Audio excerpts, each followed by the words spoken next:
Excellence, Monsieur le Président, vous êtes jeune, un jeune sage, plus sage qu'un vieux sage. Le jalon que vous posez chaque jour, ce n'est pas des jalons démagogiques, mais c'est des jalons de responsabilité. N'eût été votre engagement de transition et n'eût été votre volonté manifeste.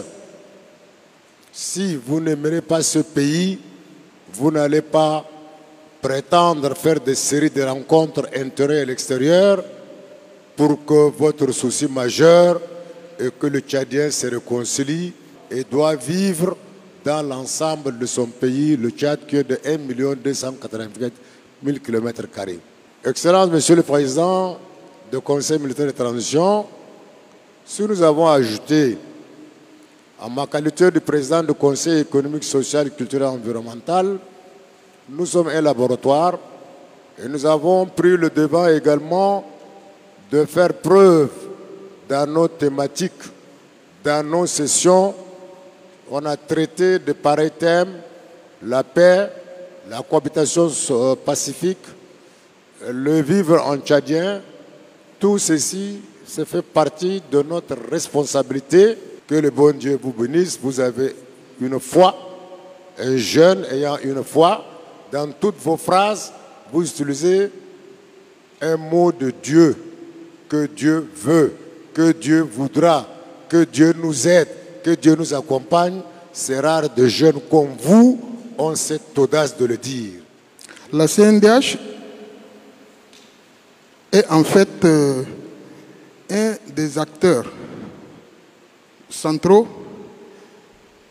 qui doit être parmi les participants à ce dialogue national inclusif qui est en soi une étape importante parce que ça nous permettra, comme l'a dit le président tout à l'heure, de nous réconcilier d'abord,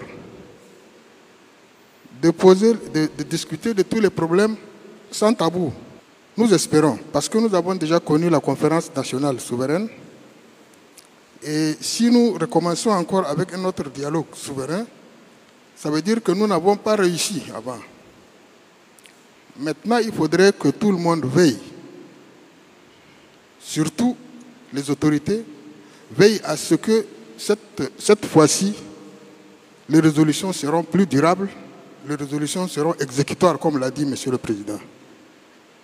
Et donc, nos souhaits à la Commission nationale des droits de l'homme, c'est de faire participer le plus de Tchadiens de différentes couches, de manière la plus inclusive possible. J'insiste sur ça. Il ne sert à rien de laisser, par exemple, des camarades mécontents en dehors du processus. Tout le monde doit regagner le bercail. C'est pourquoi la CNDH exhorte les autorités ici à faire toutes les diligences pour que les assises de Doha puissent accoucher d'une résolution qui doit faire participer tout le monde.